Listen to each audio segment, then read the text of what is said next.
Irmãos, olá a todos. Nesse instante quero compartilhar com vocês a palavra do nosso Deus que se encontra no livro do profeta Isaías, o capítulo 39, o verso de número 1 até o verso de número 8. Farei a leitura desse texto, peço que você abra sua Bíblia em casa e acompanhe a leitura comigo. Diz assim a palavra do Senhor. Nesse tempo, Merodach-Baladã, filho de Baladã, rei da Babilônia, enviou cartas e um presente a Ezequias, porque soube que estivera doente e já tinha convalescido. Ezequias se agradou disso e mostrou aos mensageiros a casa do seu tesouro, a prata, o ouro, as especiarias, os óleos finos, todo o seu arsenal e tudo quanto se achava nos seus tesouros. Nenhuma coisa houve, nem em sua casa, nem em todo o seu domínio, que Ezequias não lhe mostrasse.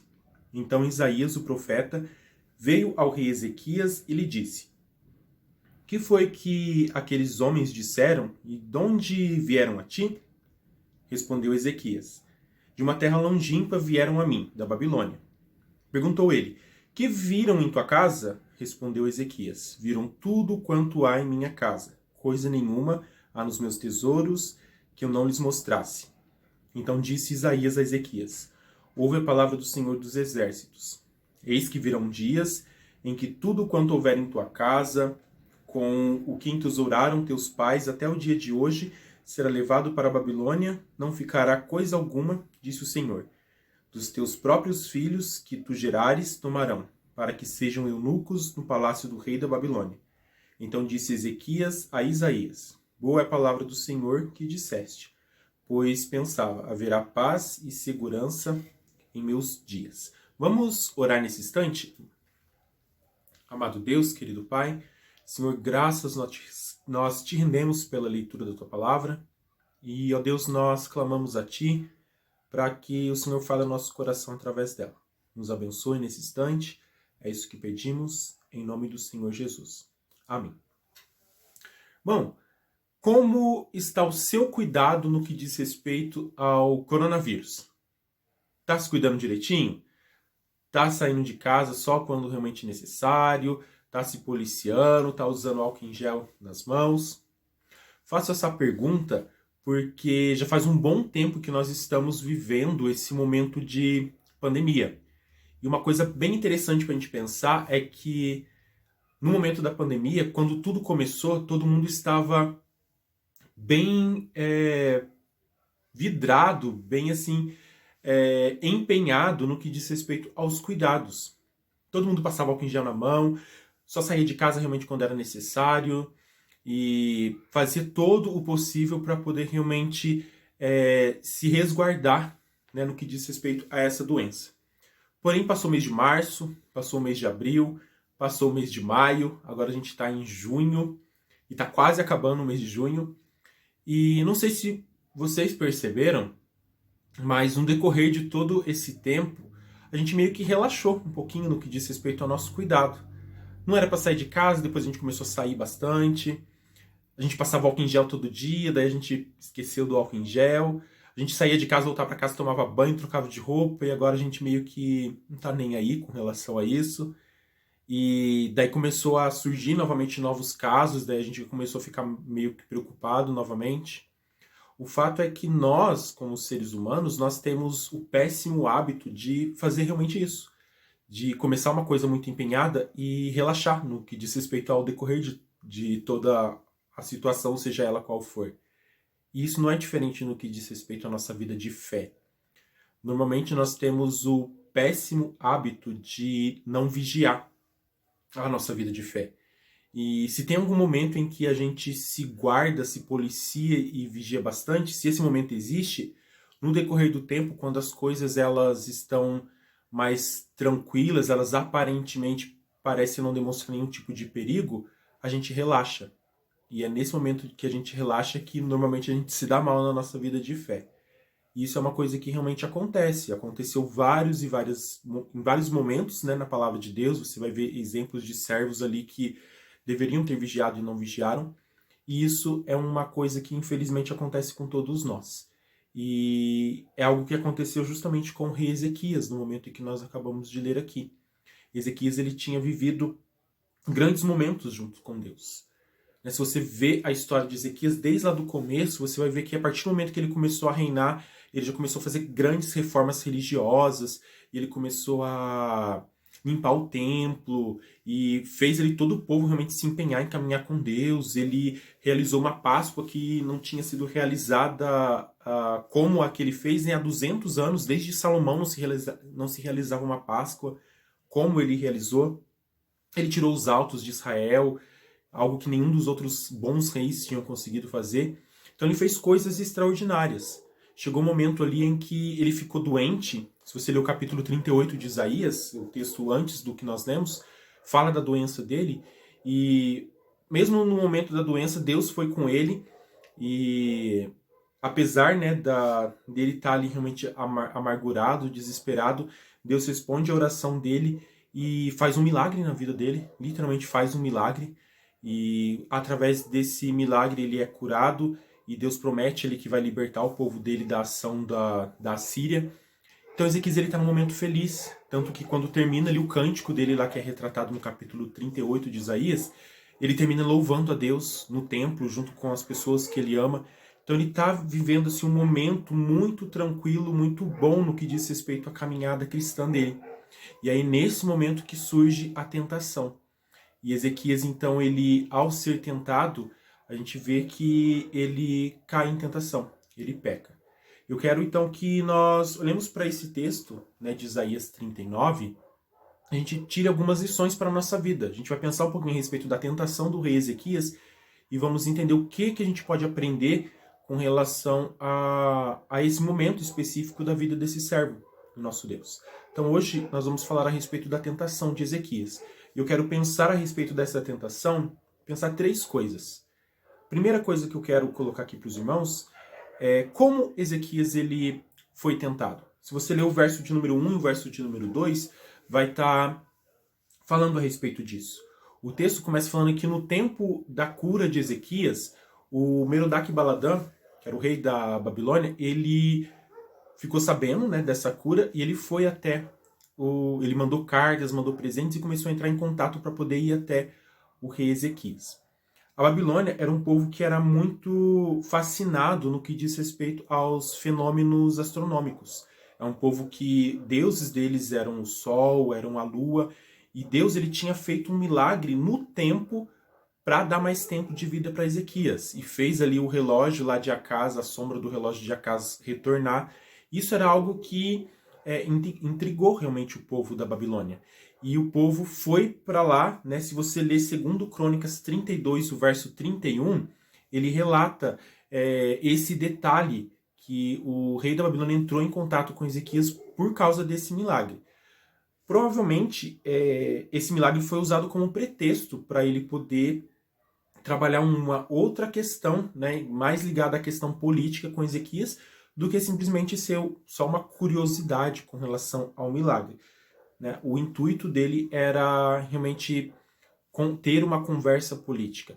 Mas apesar disso, né, ele fez então uso dessa situação ali. Falou: oh, Ezequias, fiquei sabendo que você foi curado e que fez um milagre, Deus fez um milagre e voltou lá a sombra no relógio de Acaz. Então, queria ir aí conversar com você, saber como é que foi isso, e aí como é que você tá, enfim. A ideia dele era puxar a conversa, né, usar isso para puxar assunto com Ezequias, para poder ir até o encontro dele e aí já estabelecer esse contato político. Merodach-Baladã, ele rei da Babilônia, nesse momento a Babilônia ainda não era uma grande potência, era uma nação importante, mas ela não era a nação que dominava o mundo ainda. E assim como Ezequias ele estava sofrendo com relação à Síria, tantos outros povos também estavam sofrendo. E fazer alianças políticas era receber ajuda, né, de todo lado. E Merodach-Baladã, ele pensa nesse aspecto. Um fator bem interessante para pensar aqui, se você ler o capítulo 38 e 39 de Isaías, você vai perceber que esse capítulo, ele na verdade acontece cronologicamente falando antes do capítulo 36 e 37. No capítulo 36 e 37 você vê como Deus derrotou a Assíria. Porém, aqui isso ainda não tinha acontecido. Essa derrota, tanto a doença quanto esse encontro com a Babilônia, ele aconteceu antes da Síria ser derrotada. E por ter então esse inimigo, né, só esse detalhe para a gente pensar, mas por ter então esse inimigo em comum, o Merodach-Baladan, ele conversa então com o rei Ezequias. E a conversa então que o assunto, digamos, era falar sobre a cura, ela toma então esse rumo político, ela tem um caráter diplomático. Você pode ver isso a partir do versículo 2, que mostra realmente que Ezequias ele começa a mostrar todo o reino dele, a mostrar todas as coisas que ele tem ali. Algo importante no texto é que o texto fala que Ezequias ele fica feliz, ele se agrada com essa visita. Fica feliz provavelmente por dois motivos. O primeiro motivo é que, tem uma pessoa, né, tem gente que está interessado na gente, em Judá. E isso era algo, né, principalmente pensando que era a Babilônia que estava interessada, era algo que para ele ali foi surpreendente. Porque, apesar de não ser a grande potência, era uma nação, vamos falar assim, de respeito, uma nação imponente. E Judá era Judá, é um povinho pequenininho ali, um país minúsculo. Então, um povo grande voltar os olhos para uma nação, né, que não tem nada, não tem por onde, demonstrar interesse nessa nação, isso é algo que, né, qualquer um gostaria, né? Nós, né, que não somos nada, não gostaríamos de, quem não gostaria, né, de ver, por exemplo, uma pessoa importante, né, no nosso mundo hoje, falar assim, quero ir na sua casa tomar café com você. Então, é algo realmente que despertou a alegria em Ezequias por causa disso.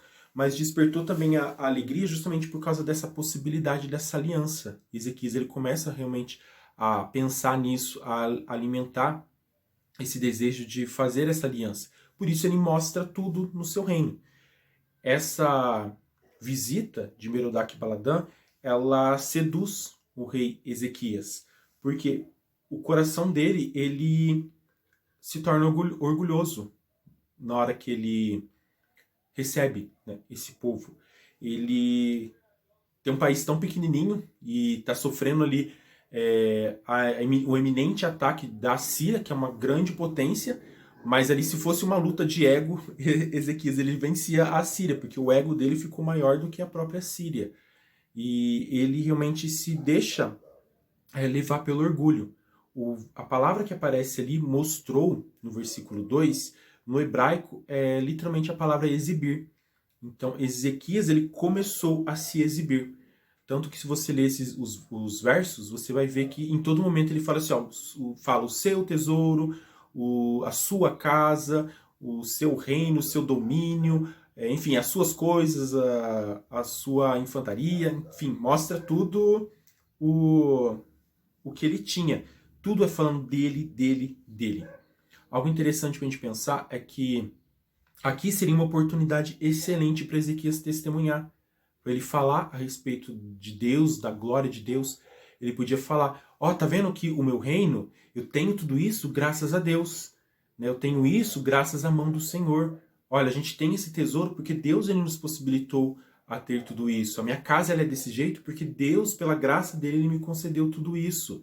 Né? A gente fez ali, ele fez aquela reforma e construiu aqueles canais lá de água que levavam água de fora de Jerusalém para dentro de Jerusalém. Já comentei isso com os irmãos. Então, essa grande obra de engenharia, ela existe até hoje, inclusive. Né? Se alguém tiver a oportunidade de ir em Jerusalém, vai lá visitar as águas de Gion, que é uma estrutura que foi criada pelo rei Ezequias. E todas essas coisas ele podia falar, olha, foi graças ao Senhor. E eu sou imensamente grato pelo que Deus está fazendo aqui no meu reino, sou imensamente grato porque Deus ele está trabalhando em nossas vidas, ele está cuidando de cada um de nós. Vocês vieram interessados aqui em saber do milagre? Então, Deus fez um milagre na minha vida, ele agiu assim, assim, assado, os feitos do Senhor são grandiosos, Deus é maravilhoso, Deus é bondoso, Deus é generoso, Deus é gracioso. Ele podia falar tudo isso a respeito de Deus, mas em nenhum momento o foco de Ezequias é falar a respeito do Senhor. O foco é falar dele. Ele conseguiu, ele fez, ele tem, ele pode. A ideia de Ezequias, ao se mostrar, é falar para Merodach-Baladan, olha, eu sou um aliado em potencial. Eu tenho tudo isso aqui, né? Eu tenho potencial aqui na minha terra. A gente é pequenininho, mas né, a gente dá conta. E esse era o interesse dele. Então Ezequias ele sucumbe à tentação.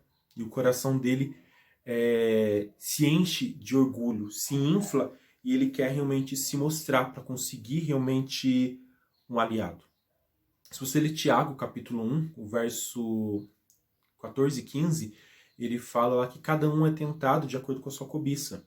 E aí a nossa cobiça, ela nos atrai, ela nos seduz, e quando a cobiça ela dá luz ao pecado, isso gera morte. E Ezequias ele foi tentado justamente pela sua cobiça. Ele permitiu que seu coração se enchesse de orgulho, permitiu que todos os feitos de Deus, ele parou de falar que aquilo era de Deus e falou, olha, é meu, eu consegui, eu posso. Né? Eu sou o grande rei Ezequias. E por causa desse orgulho, né, ele peca. Provérbios 16, o verso 18, fala que o nosso orgulho, o orgulho ele vem antes da destruição. E justamente é isso que acontece quando a gente peca. Né? Não só o orgulho, mas qualquer pecado, ele conduz a nossa vida realmente em ruína. E aqui Ezequias, então, ele cede à tentação, ele é tentado no que diz respeito a se mostrar, e ao invés dele apontar para Deus, apontar para aquilo que Deus poderia fazer, ele aponta para ele mesmo. Isso é orgulho, e ele erra nessa questão. Algo importante para a gente pensar aqui, a primeira lição que eu quero que a gente tire para as nossas vidas, pensando nessa situação, é que quem está de pé tem que tomar cuidado para não cair. Às vezes a gente acha que tá tudo bem na nossa vida. Nossa, tá tudo certo e tá indo tudo às mil maravilhas e Deus está cuidando de nós, Deus está abençoando, tá tudo, né, ok. E quando tá tudo ok, a gente tem que estar realmente vigilante, entendendo que a qualquer momento a gente pode ser tentado e se a gente não vigiar, a gente vai cair. Então, primeira lição para a gente tirar aqui. Segunda coisa para a gente pensar sobre a tentação de Ezequias. A gente viu como que ele foi tentado. Eu quero que a gente pense agora como que Ezequias ele foi confrontado no que diz respeito ao pecado dele. Então, primeira coisa, nós falamos como ele foi tentado. Segunda coisa, como que ele foi confrontado. Se você ler o versículo 3 e o versículo 4, você vai ver que Isaías ele vai lá conversar com Ezequias. E Isaías ele começa a fazer um monte de pergunta. Né? Ele questiona ali, que eles disseram? De onde que eles vieram? O que você mostrou para eles? E ele começa então a jogar todas essas perguntas. Parecem ser perguntas assim muito simples, né? Ele quer saber o que eles estavam falando, de onde que eles vieram, quem que é essa gente aí que estava aí na sua casa. São perguntas simples, mas quando Ezequias ele ouve cada uma dessas perguntas, essas perguntas elas batem lá no fundo assim do coração de Ezequias. Por quê? Não sei se você percebeu no texto, mas Ezequias ele não responde a primeira pergunta. O Isaías fala, o que eles disseram? De onde que eles vieram? Ezequias não fala o que eles disseram. Ele só fala da onde eles vieram. E até é interessante a forma como ele fala, porque a resposta dele dá aquela impressão assim que, olha, Ezequias ele é muito hospitaleiro. Ó, eles vieram de muito longe. E aí lá da Babilônia, aí eu acolhi eles aqui, eu recebi eles. Então dá aquele aspecto assim, nós vivemos em hospitalidade, somos hospitaleiros, a terra de Judá é uma terra hospitaleira. Mas na verdade Ezequias ele está meio que desconversando ali, está mudando de assunto. Por quê? Porque responder o que eles disseram é falar do pecado dele. Quando Isaías ele joga essa pergunta, Ezequias automaticamente ele pensa no seu pecado. Por quê? O que Merodach-Baladan ele disse? A conversa ali era sobre aliança. Era sobre fazer realmente ali um contrato ali onde um iria apoiar o outro na guerra contra a Síria. E o que acontece? Ezequias ele sabia o que Deus pensava a respeito dessa aliança. Ezequias ele sabia o que Isaías pensava a respeito dessa aliança. Porque Deus já tinha falado para ele, por intermédio de Isaías, que não era para se aliar a outros povos. Inclusive, Deus já tinha falado por intermédio de Isaías para o pai dele, para Acás, que não era para fazer aliança. Ezequias sabia que Deus ele não aprovava esse tipo de acordo. A ideia ali, o que Deus queria é que o povo confiasse única e exclusivamente nele. E Ezequias, ele sabe que Deus pensa dessa forma. E quando Isaías pergunta, então, o que ele disse? Ele fica calado. Ele não responde. porque ele sabe que a resposta dele vai falar realmente, vai escancarar o pecado dele. Todas essas perguntas e a própria presença de Isaías ali, ela é um tapa na cara de Ezequias, né? Isaías, ele fez Ezequias lembrar que o que realmente importava. Ezequias, ele pensou, olha, o que importa não é o que eu quero, o que importa não é o que Merodach Baladan quer, o que importa é o que Deus quer, é o que Deus pensa.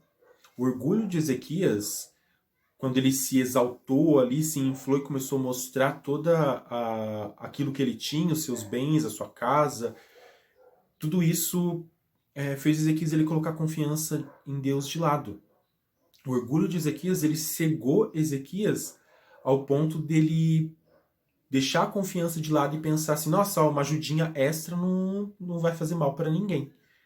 Então, esse pecado, ele cega realmente ele e faz ele não confiar mais no Senhor. É uma expressão da desconfiança dele.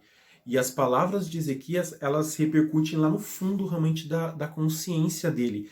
E isso confronta realmente ele com o pecado dele. Pensando nesse verso, do número 3 e número 4, eu quero que a gente pense numa segunda lição para a nossa vida. Quero que a gente entenda que Deus, ele sempre vai vir em busca do pecador. Um fato para a gente pensar ali é que Ezequias ele não chamou Isaías. Fala, Isaías ele veio, né? Deus mandou Isaías, ele foi lá. E por quê? Porque Deus sabia que Ezequias estava em pecado. E Deus, ele sendo gracioso, apesar das nossas falhas, ele sempre vai atrás de nós, para nos erguer, para nos tratar, para que nós possamos caminhar junto com ele. Isso acontece desde o começo. Se você vê em Gênesis, quando Adão e Eva eles pecam, não é Adão que vai atrás de Deus. Nunca é o pecador que vai atrás do Senhor. É sempre Deus que vai ao encontro dele. Adão peca e ele se esconde. E é Deus que vai lá atrás dele para perguntar para ele, ó, o que você está fazendo? O que você fez? Quando Davi peca, Deus manda Natã. E Natã vai lá e conversa com ele para fazer ele entender e enxergar o pecado dele. Aqui Ezequias pecou e Deus manda Isaías para ir atrás dele, porque é sempre o Senhor que vai atrás do pecador. E o objetivo do Senhor é restaurar, é erguer, é fazer com que o pecado ele seja realmente confrontado, para que haja arrependimento, para que haja tratamento.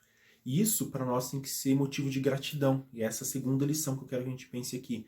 Nós precisamos ser imensamente gratos porque Deus ele não nos deixa na lama. Porque ele, através do seu Santo Espírito, ele age em nós, ele envia pessoas, ele usa os meios dele para que a gente possa realmente abrir os nossos olhos, para que possa haver arrependimento, para que possa haver tratamento. Terceira e última coisa que eu quero mencionar aqui do texto, nós falamos como que Ezequias foi tentado, falamos como que Ezequias foi confrontado, e a última coisa que eu quero que nós pensemos aqui é como que Ezequias foi tratado. Então, pensando sobre a tentação de Ezequias, o nosso tema, como que Ezequias ele foi tratado? O verso 5 até o final, ele trabalha esse aspecto. E a partir do verso 5, a gente vê que Isaías ele pronuncia ali as palavras do Senhor dos Exércitos. Em resumo, o que Isaías ele diz para Ezequias? Ele fala assim, olha, vai vir o cativeiro babilônico. Ezequias ele prevê esse cativeiro. O cativeiro ele implica em perder bens materiais. Então Deus fala para Ezequias, tá vendo tudo isso que você mostrou, que você se exibiu, que você falou que você tem? Lembra todos os tesouros que já estavam ali no templo, já estavam ali no palácio, que vinham lá desde a época de Salomão, e os que você juntou também? Então tudo isso você vai perder. Você não se gabou de ter tudo isso, você não se orgulhou de achar que você é o grande rei Ezequias, de que você tem tudo, e tem domínio, e tem poder. Então você vai perder tudo isso. E Deus ele vai além. Ele fala assim, além de você perder os seus bens materiais, os seus próprios filhos, no caso referência aos descendentes, eles também se perderão. Deus vai tirar bens, Deus vai tirar vidas. Tudo, né, para fazer Ezequias entender, né, que o pecado ele só leva à destruição. É importante a gente pensar que o castigo babilônico, o cativeiro babilônico, ele não é fruto dessa ação de Ezequias aqui. Envolve muitos outros aspectos também.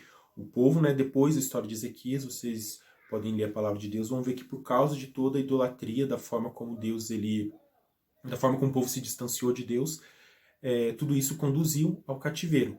Mas um fato importante é que aqui Isaías ele já está prevendo tudo isso. E essa profecia de Isaías, ela esmaga realmente ali o rei Ezequias. Deus ele humilha, literalmente ele humilha Ezequias. E essa humilhação é para Ezequias entender que, olha, você não é para você confiar em outras pessoas, é para você confiar em mim. Quando a gente confia em qualquer coisa que não seja o nosso Senhor, mais cedo ou mais tarde, esse objeto da nossa confiança ele se volta contra nós. E isso gera destruição para cada um de nós. E Ezequias ele entendeu isso ali. Ezequias ele se orgulhou. E aí Deus vai e humilha ele. E justamente para poder tratar ele. Tanto que esse tratamento ele acontece e Ezequias ele no final ele reconhece então que o que Deus está fazendo, que a palavra de Deus está sendo dita ali é boa. Boa por dois aspectos. Primeiro porque ela é justa. Ezequias ele entende que olha, o que Deus está fazendo é justo, porque Deus está sempre falando para eu confiar nele, está sempre falando para eu não fazer uma aliança, e eu me orgulhei, esqueci de Deus e fui confiar em outra coisa. E o que está sendo feito, né, o castigo que está sendo predito aqui, não é nada mais do que justo, porque eu pequei. Então Isaías ele fala que essa palavra é boa, primeiro porque ele entende que ela é justa. E ela é boa porque o que ele termina falando no versículo ali expressa justamente essa ideia. Quando a gente lê o finalzinho do verso ali, deixa eu só abrir aqui para ler certinho o texto, fala assim, haverá paz e segurança em meus dias. Quando a gente lê o final desse verso, dá a impressão assim, que Ezequias ele é meio...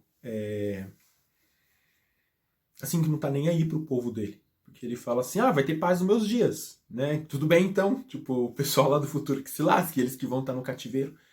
Mas o texto, a ideia não é essa. A ideia ali é muito mais de uma surpresa e de uma gratidão imensa. É aquela ideia ali de que, olha, Deus está falando que está castigando Ezequias, e daí, do nada, Ezequias fala assim, mas vai ter paz? Como assim? Mas eu pequei, e ainda assim Deus ele fala que vai ter paz, da forma como ele está falando, vai ter paz nos meus dias. Então é uma surpresa, e aquele assim é respirar de gratidão. Ezequias ele está vendo aqui a misericórdia de Deus. É Deus agindo misericordiosamente apesar da situação. Então Deus chama Ezequias para perto, humilha ele, esmaga ele, faz ele entender os erros dele, quebranta o coração dele, mas Deus age com misericórdia. É aquele, parece que é um morde e assopra que eu ia falar. E Deus faz isso, ele age de maneira misericordiosa para com Ezequias, não castiga ele ali.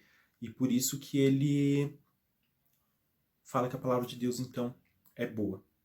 E eu quero concluir, então, eu falei várias lições aqui a respeito de Ezequias, né, sobre a questão de nós vigiarmos para nós não cairmos em pecado, sobre a questão de nós sermos gratos por causa do que Deus faz indo atrás de nós como pecadores, mas o ponto principal que eu quero que a gente pense aqui é justamente esse desfecho dessa história.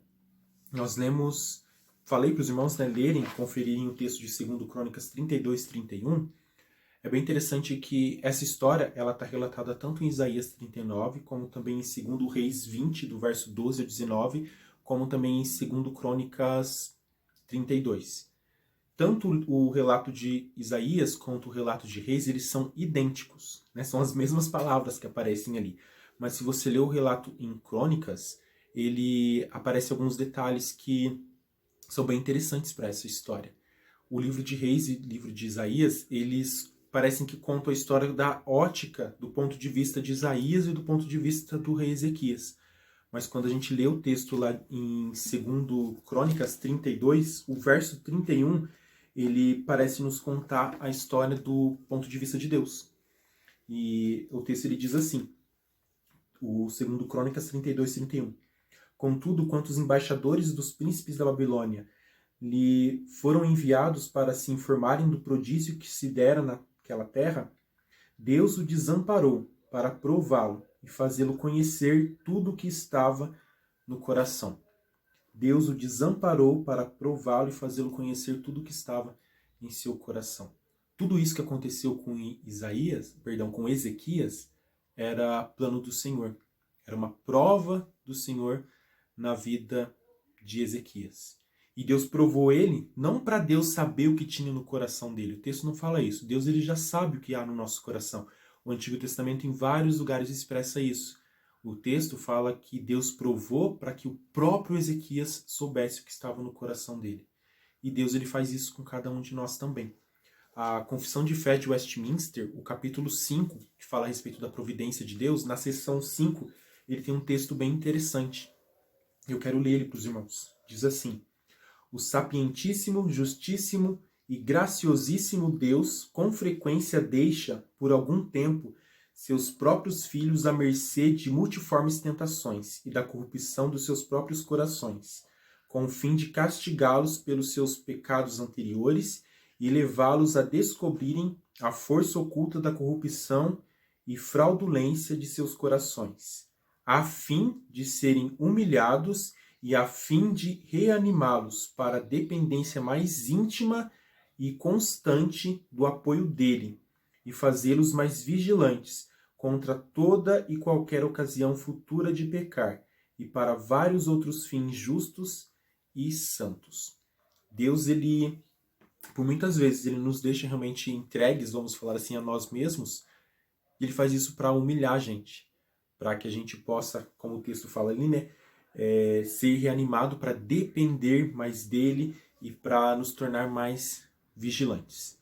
Tudo isso faz parte dos planos de Deus. E o que aconteceu aqui com Ezequias estava no plano do Senhor, para que Ezequias ele pudesse conhecer realmente o coração dele, e entender que ele precisava ainda crescer e ser tratado em vários aspectos. Depois dessa situação, com certeza Ezequias entendeu que a confiança dele tem que estar única e exclusivamente no Senhor. Com certeza Ezequias tirou da cabeça todo e qualquer tipo de ideia no que diz respeito a se aliar a outro povo. Com certeza Ezequias dependeu mais de Deus e confiou mais em Deus.